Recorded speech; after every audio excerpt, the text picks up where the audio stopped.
नमस्कार दोस्तों, जय हिंद, वंदे मातरम। मैं आपके साथ जयसवाल सर। पर्यावरण के नए क्लास पर, नए प्रश्नों पर, नए पैटर्न पर आप सभी का स्वागत, अभिनंदन है। क्लास नंबर 18 की बात करेंगे, ईवीएस की क्लास करेंगे, 18 की बात करेंगे। और आज की क्लास में नए प्रश्नों के साथ साथ हम 20 महत्वपूर्ण लाजवाब क्वेश्चनों की बात करेंगे। अब आप लोगों को कमेंट के माध्यम से बताना है 20 में से आप लोगों का स्कोर क्या है। 8+ है, 12+ है, 15+ है, या 20 में से 20 नंबर आपके हैं। तो चलिए क्लास को कंटिन्यू करते हैं। हर एक क्वेश्चन इंपॉर्टेंट है क्योंकि सिलेक्शन यहाँ पर 101% श्योर एंड प्योर की बात कर रहे हैं। पहला प्रश्न है साथियों, क्लास नंबर 18 का। निम्नलिखित वाहिनी ईंधनों में से किसको आजकल पर्यावरण स्नेही माना जाता है। कल की क्लास 17 क्लास से पोल्यूशन यानी प्रदूषण से संबंधित आपका चैप्टर है और कल हमने 20 प्रश्न किया और उसी के साथ हम अगले प्रश्नों की बात करेंगे कि निम्नलिखित वाहिनी ईंधनों में से किसको आजकल पर्यावरण स्नेही माना जाता है। डीजल, पेट्रोल, द्रवित पेट्रोलियम गैस, संपीड़ित प्राकृतिक गैस।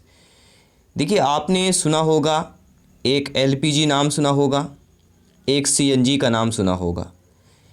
ये दो है जो पर्यावरण की स्नेही है। तो जो आपका सीएनजी गैस है, सीएनजी क्या है, एक संपीड़ित प्राकृतिक गैस होती है जो कि पर्यावरण स्नेही मानी जाती है। यह वाहिनी ईंधन में सबसे ज़्यादा पर्यावरण स्नेही मानी जाती है क्योंकि इसमें बहुत कम पर्यावरण प्रदूषण होता है। प्राकृतिक रूप से अगर हम पाए जाने वाले जो ज्वलनशील गैस होते हैं उनमें अत्यधिक दबाव के अंदर रखने से बने तरल को ही सीएनजी कहते हैं। चूँकि यह गैस प्राकृतिक गैस का ही संपीड़ित रूप है, इसलिए इसका रासायनिक संगठन बगैर दाब से बने गैसों के समान होता है। इससे मुख्य रूप से मीथेन गैस होता है। अगला प्रश्न है, कौन सा वायुमंडलीय प्रदूषक अम्लीय वर्षा का मुख्य कारक है।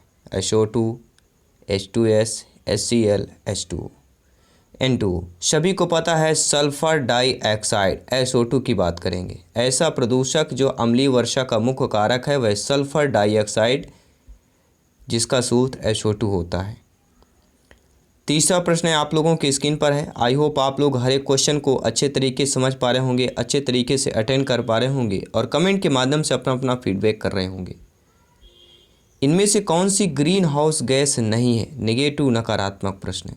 सभी को पता है कार्बन मोनोऑक्साइड यहाँ पर जो दिया गया ग्रीन हाउस गैसें नहीं है। बाकी CO2, नाइट्रस ऑक्साइड, मीथेन, ये तीनों ग्रीन हाउस गैसें हैं। लेकिन कार्बन मोनोऑक्साइड की अगर बात करें तो ये ग्रीन हाउस गैसें नहीं है। बाकी CO2, N2O, CFC, carbon dioxide, ये ग्रीन हाउस गैसें कहलाती हैं। आई होप आप लोग इस क्लास को लाइक अवश्य कर दिया होगा। बहुत बहुत धन्यवाद सभी शिक्षक बंधुओं का, सभी भावी अध्यापक अध्यापिकाओं का। जयसवाल सर आप सभी को, सभी शिक्षक बंधुओं को नमन करते हैं, सभी का स्वागत अभिनंदन करते हैं। किसी नदी के प्रदूषण स्तर की माप की जाती है। ATP, STP, POD, WPL। IPL का नाम तो सुना होगा आपने, WPL का नहीं सुना होगा। T20 वर्ल्ड कप चल रहा है। अगर बात करें किसी नदी के प्रदूषण के स्तर की माप की जाती है तो एक ही नाम आता है, BOD की बात करेंगे। बायोकेमिकल ऑक्सीजन डिमांड इसका पूरा नाम है। ये किसी नदी में जल के प्रदूषण के स्तर को मापा जाता है। जैविक पदार्थों के एक निश्चित मात्रा के विघटन के लिए आवश्यक ऑक्सीजन को जैविक ऑक्सीजन मांग, बायोलॉजिकल ऑक्सीजन डिमांड कहते हैं। और जल में ऑक्सीजन की यह मांग जल प्रदूषण के स्तर की सूचक होती है। अगर जल में काफ़ी अधिक जैविक पदार्थ मिल जाए तो तमाम मौजूद ऑक्सीजन समाप्त हो जाती है और इसके कारण मछलियां तथा ऑक्सीजन पर निर्भर अन्य जलीय प्राणी जो है मृत हो जाते हैं या उनकी मृत्यु हो जाती है। अगला प्रश्न है, इनमें से कौन सी एक ग्रीन हाउस गैस नहीं है। Sulphur dioxide, oxygen, argon, methane.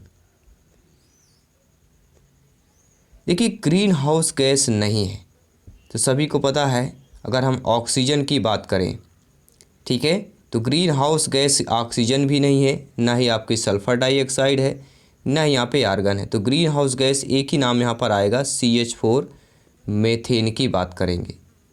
Green house gas वे गैसें होती जो पृथ्वी के तापमान को बढ़ाने में सहायक होती हैं। और ग्रीन हाउस गैसें methane, carbon dioxide, nitrous oxide, CFC, ये कहलाती है कौन सी गैसें, ग्रीन हाउस गैसें कहलाती हैं। अगला प्रश्न है साथियों, आई होप आप लोग हर एक क्वेश्चन का कमेंट के माध्यम से आंसर दे पा रहे होंगे। और अंत में बताइए इस क्लास में आपने कितना स्कोर प्राप्त किया, आपका फीडबैक क्या है।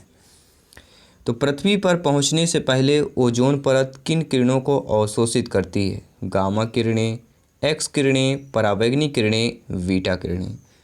सभी को पता पृथ्वी पर पहुंचने से पहले ओजोन परत किन किरणों को अवशोषित करती है? पराबैंगनी किरणों को लगभग 94% यह अवशोषित कर लेती है।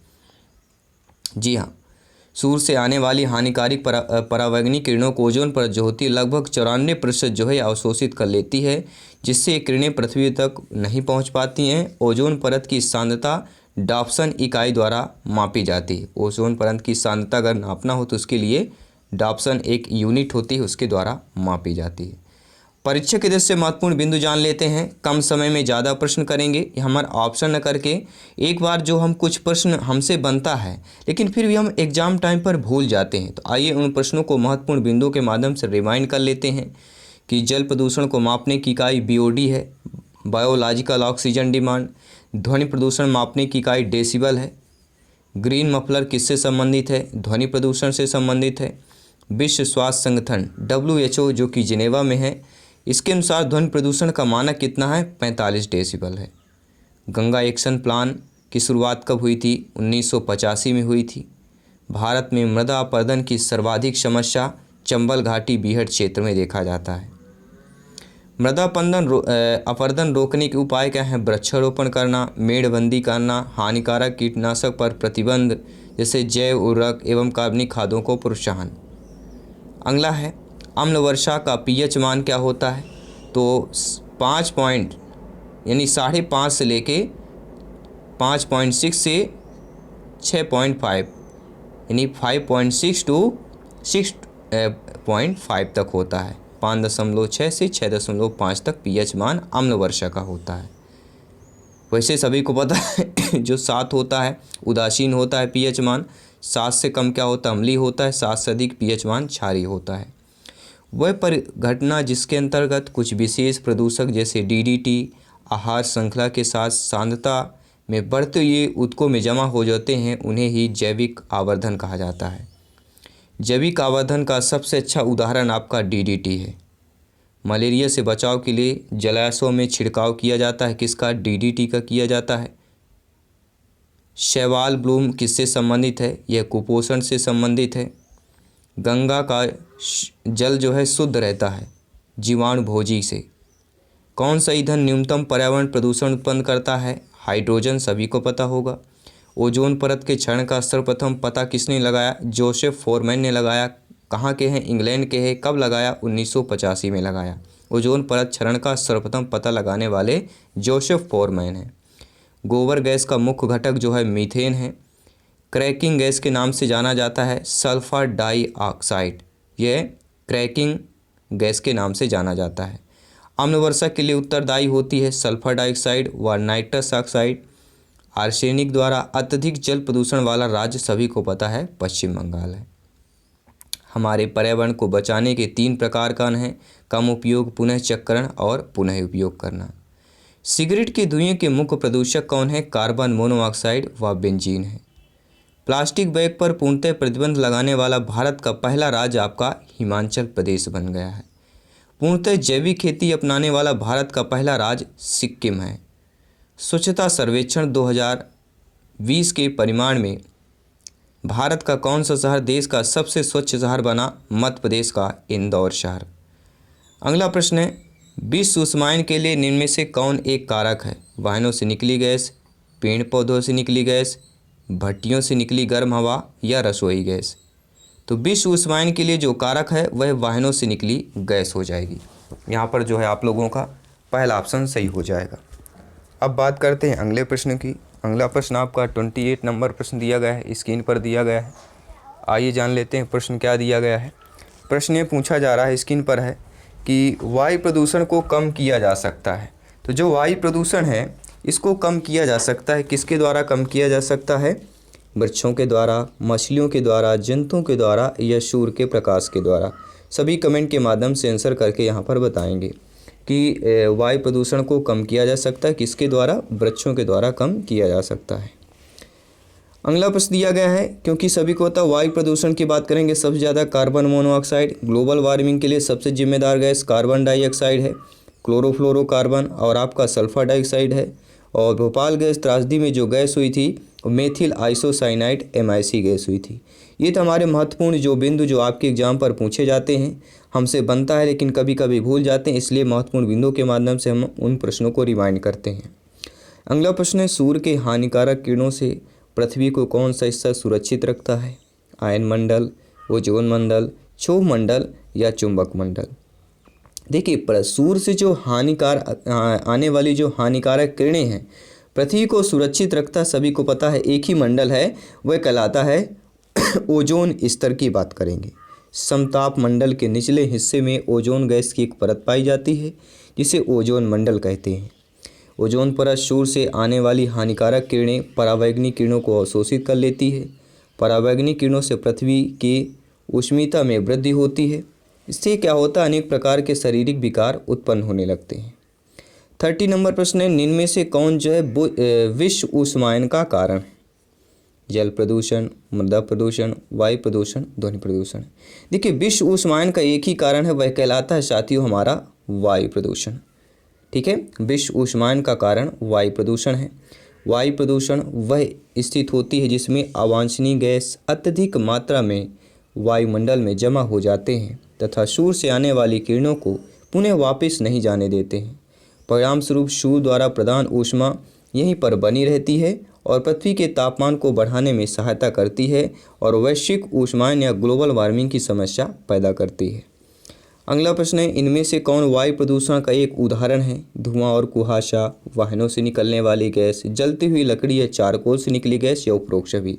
देखिए, उपरोक्त सभी ये तीनों जो है आपके वायु प्रदूषण का उदाहरण है, तीनों हो जाएंगे। उपरोक्त सभी हमारा 4th ऑप्शन सही हो जाएगा।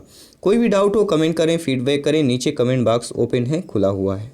अगला प्रश्न है, भारत तथा दूसरे देशों में प्रदूषण को रोकने के लिए बनाए गए नियम का प्रयोग रोकता है? किसको रोकता है? सभी को पता है, प्लास्टिक के थैले को रोकता है। ऑप्शन नंबर भी सही हो जाएगा।